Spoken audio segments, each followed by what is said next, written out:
Assalamualaikum warahmatullahi wabarakatuh. Salam sejahtera bagi kita semua. Halo Sobat Belajar, berjumpa lagi ya. Yuk belajar tematik bersama Pak Mahfud. Belajar tematik semakin asik. Pada kesempatan kali ini nanti kita akan melanjutkan pembelajaran pada kelas 4, tema 5 pahlawanku, subtema 3 sikap pahlawan. Kita sudah masuk pembelajaran yang ketiga.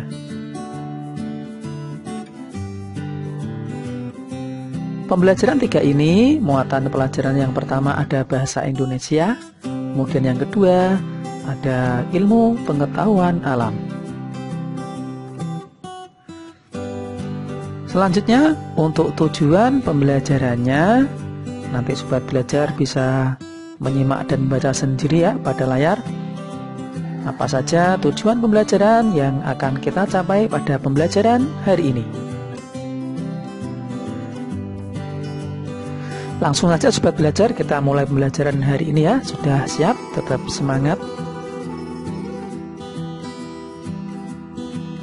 Setelah mengetahui perjuangan para pahlawan, sikap apakah yang dapat kamu tiru dari mereka? Apakah sikap kepahlawan itu hanya ditujukan pada masa perjuangan melawan penjajahan saja? Adakah tokoh-tokoh pada masa sekarang yang tindakannya mencerminkan sikap kepahlawanan? Mari kita cari tahu bersama. Ayo kita membaca Sobat Belajar. Masih ingatkah kamu dengan perjuangan para tokoh pada masa kerajaan Hindu, Buddha, Islam, dan masa penjajahan? Bagaimana sikap kepahlawanan yang mereka miliki? Bagaimana pengaruh sikap kepahlawanan mereka terhadap masyarakat di sekitarmu? Ayo kita buat urutan atau lini masa perjuangan dan sikap kepahlawanan mereka. Nah, lini masa seperti ini ya Sobat Belajar, masa Hindu, masa Buddha, masa Islam, dan masa penjajahan. Tahunnya masa Hindu 395 Masehi, Buddha 850 Masehi, masa Islam 1653 Masehi, dan masa penjajahan sekitar tahun 1945 Masehi. Kemudian pada pada masa Hindu, Raja Purnawarman, sikap kepahlawanan mencintai rakyat, berani melawan perampok. Kemudian pada masa Buddha, pada masa Raja Balaputra Dewa, sikap kepahlawanan membangun armada kuat dan membangun ekonomi Sriwijaya. Kemudian pada masa Islam, terdapat Sultan Hasanuddin, sikap kepahlawanannya berani dan gigih melawan Belanda, arif dan bijaksana.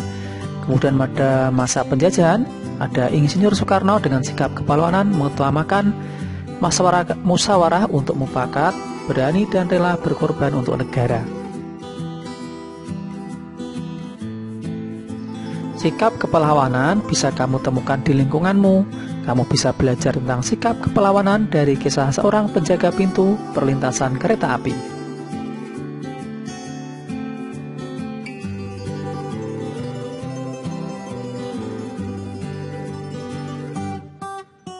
Kita akan membaca pahlawan tanpa tanda jasa.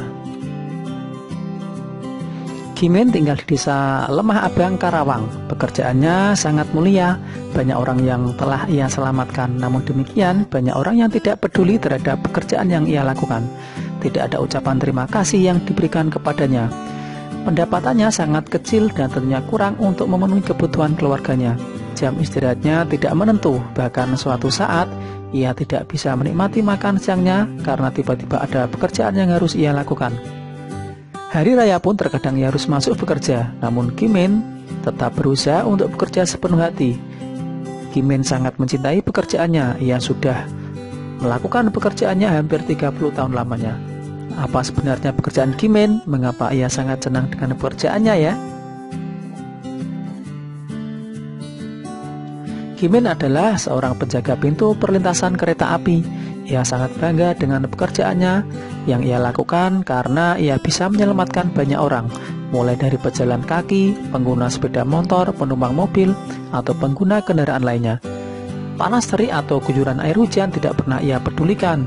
Begitu juga dengan suara bising kendaraan. Ia tidak pernah terganggu dengan semua itu. Bahkan umpatan dari mereka yang marah karena Kimin menutup pintu rel pun ia abaikan. Di dalam pikirannya yang ada hanyalah usaha untuk menyelamatkan orang-orang.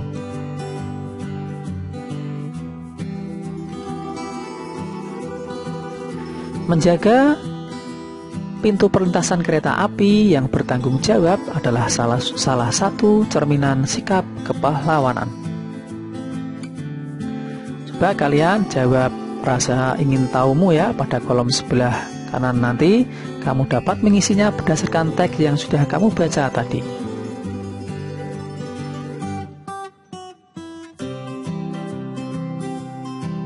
Nah, berikut kolomnya. Kira-kira bagaimana ya isinya sobat belajar? Nah, kalian tinggal mengisi berdasarkan pada teks tadi ya. Berikut isinya, kalian bisa baca sendiri.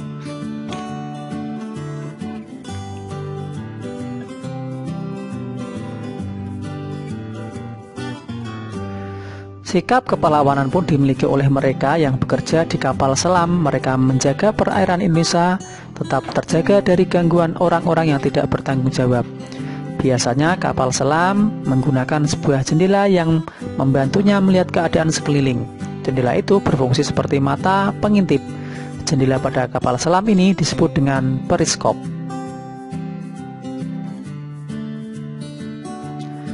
Periskop bisa kita buat secara sederhana dengan menggunakan bahan-bahan yang ada. Kamu juga bisa berkreasi untuk menghias periskop yang kamu buat. Ayo membuat periskop bersama teman dan gurumu. Yang pertama kita lihat dulu ya alat dan bahannya apa saja sobat belajar. Yang pertama kita siapkan kardus bekas, kemudian cermin datar 2 buah, kemudian lem atau selotip, kemudian busur derajat. Yang berikutnya kita siapkan gunting, yang terakhir kita siapkan kertas biasa atau kertas kado. Kemudian bagaimana prosedur pembuatannya sobat belajar? Ikuti langkah berikut ya. Bentuklah kardus bekas menjadi sebuah balok dengan ukuran tinggi antara 30 sampai 50 cm, panjang dan lebar masing-masing.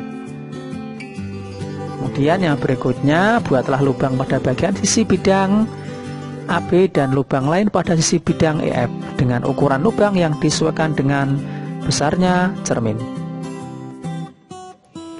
Yang berikutnya, rekatkan cermin masing-masing dengan posisi seperti pada gambar.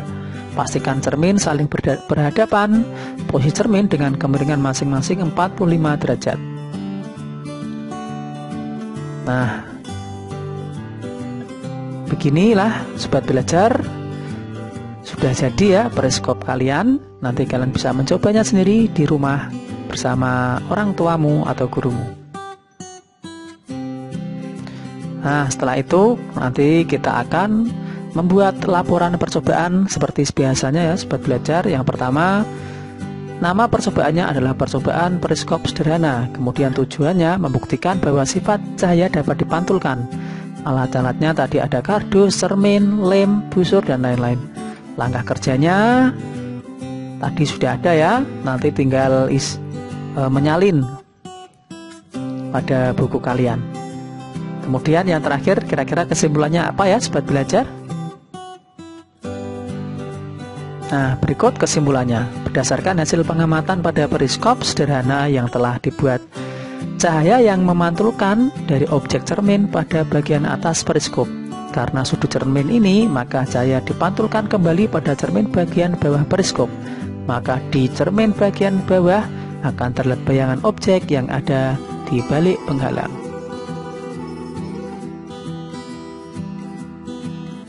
Demikian sobat belajar video pembelajaran hari ini. Kalian bisa mengunjungi channel dari Pak Guru jika ingin melihat video pembelajaran yang lainnya. Dan jangan lupa dukung channel ini dengan cara like, share, and subscribe.